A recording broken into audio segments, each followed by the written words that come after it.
King of the Mountain.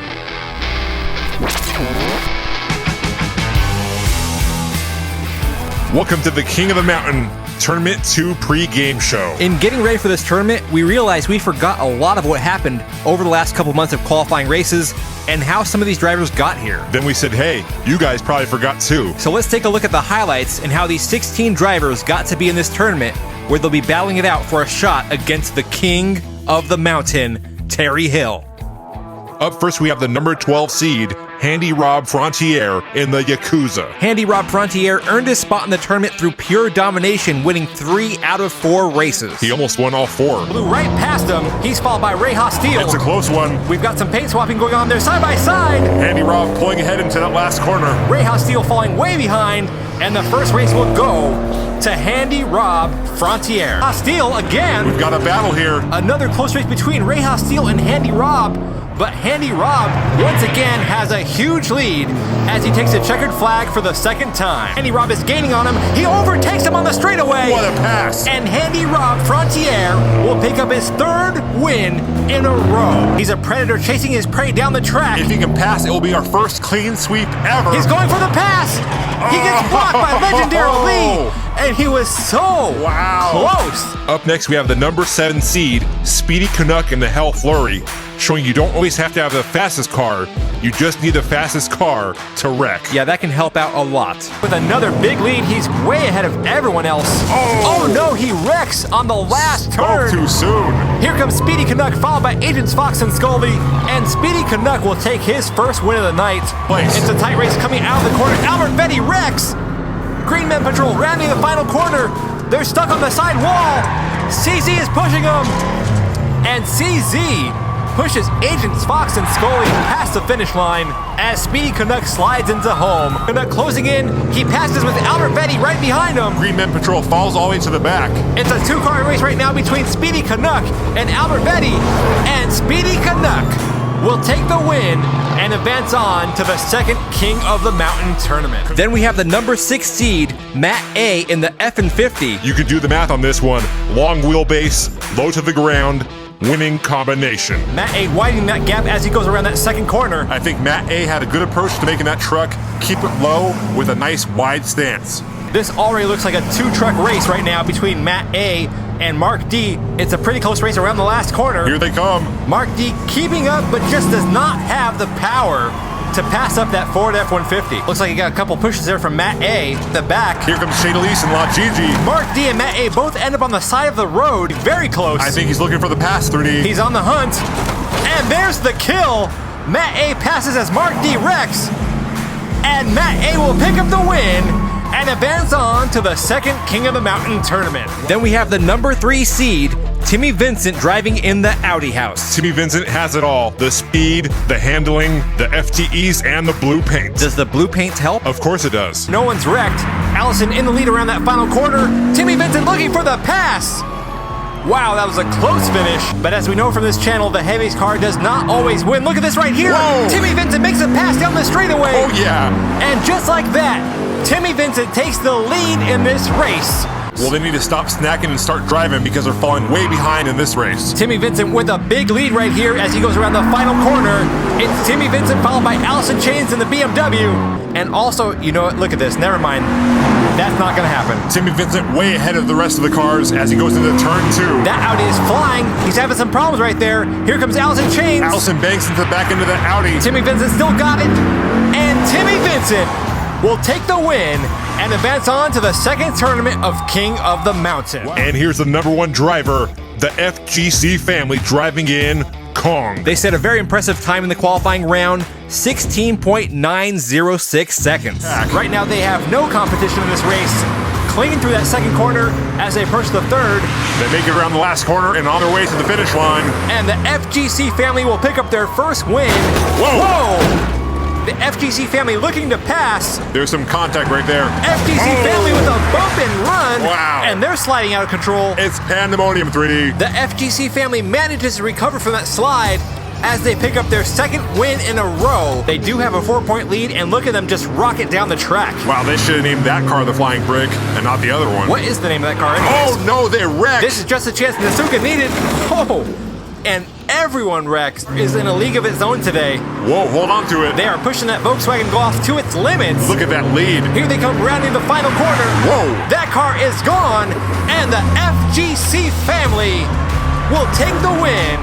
Then up next, we have a 2-for-1 special with the Camaros, our most controversial race. The number 14 seed, the Retro Rebel driving in Stranger Racer. And the guy who got a free ride, Gus Greenfield in Busted Luck. Both these drivers made their way into the tournament due to an error that was made in the starting lineup and this very close race right here. Your waivers. Retro Rebel in the lead going to the last corner. Gus Greenfield in second. And here comes the Retro Rebel. Whoa, he's having problems. He's up on the side. Whoa. And down goes the camera as Gus Greenfield crashes his way past the finish line.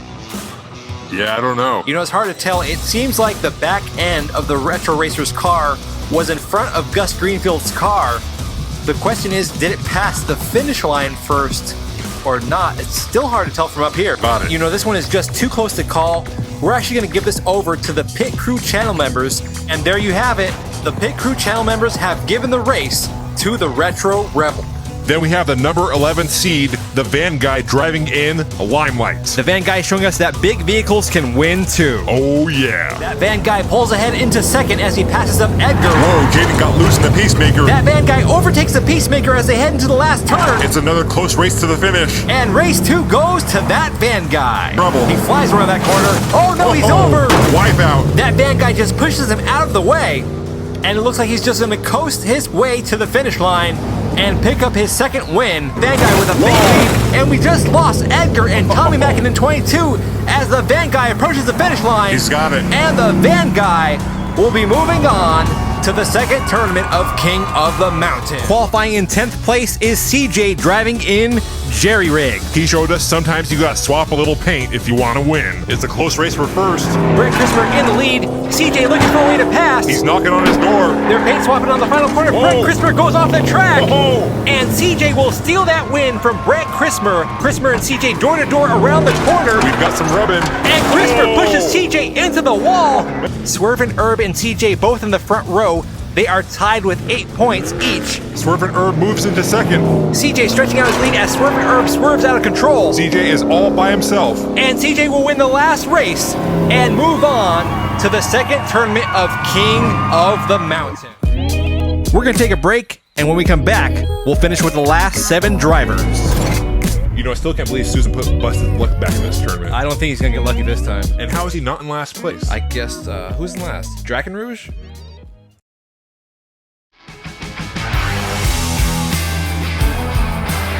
And welcome back to the King of the Mountain Tournament 2 pregame show. We've got 7 more drivers to look at right here. Let's get to it. Qualifying in 9th place is Bobby Padgett driving in the Spider King. He really had to battle his way to get into this tournament. Bobby Padgett having some trouble coming out of 2. He makes it okay out of 3, and Bobby Padgett will pick up his first win. Bobby Padgett closing in on Mr. X. He's going for the pass. He's on the inside. Mr. X tries to cut him off. Bobby Padgett pushing Mr. X down the track and he gets stuck. Whoa! Knockout. It doesn't seem to matter where Bobby Padgett starts from. He seems to always find himself out in the front of the pack.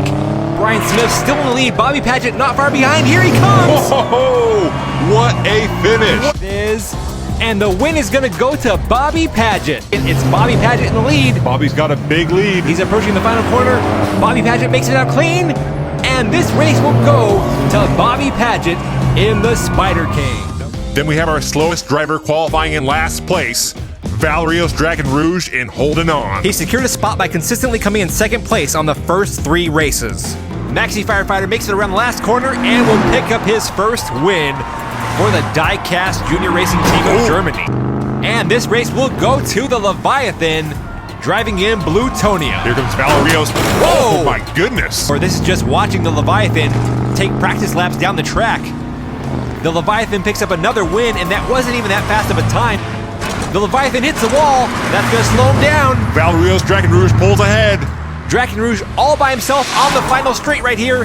He's coming to the finish line. He's got and it. Valerios Draken Rouge picks up the win. Wow. And he will be advancing on to the tournament. Oh my goodness. Then we have T. Lamont in the Executioner, the number 2 seed, and the only other driver to qualify with a sub 17-second track time. That's one killer of a time. Whoa, Rondo Max slammed into the wall back there. Here they come down the final straightaway, and the first win will go to T. Lamont. Whoa, we've got 3 cars battling for that second place spot. And down goes Rondo. Whoa. Did you see that? T. Lamont almost came off the track. He's back in the lead. He's off the track again. Wow. And Tip Top will pick up the checkered flag for race 3. We go 4th and final race. Your 2 leaders in the front. Tip Top on the front right and T. Lamont on the left. T. Lamont in the lead, followed by Tip Top. They're going through the second corner. T. Lamont stretching out that lead as he goes into the final corner. Can he hold on to it? He's got it. And yes, he does. T. Lamont takes the win.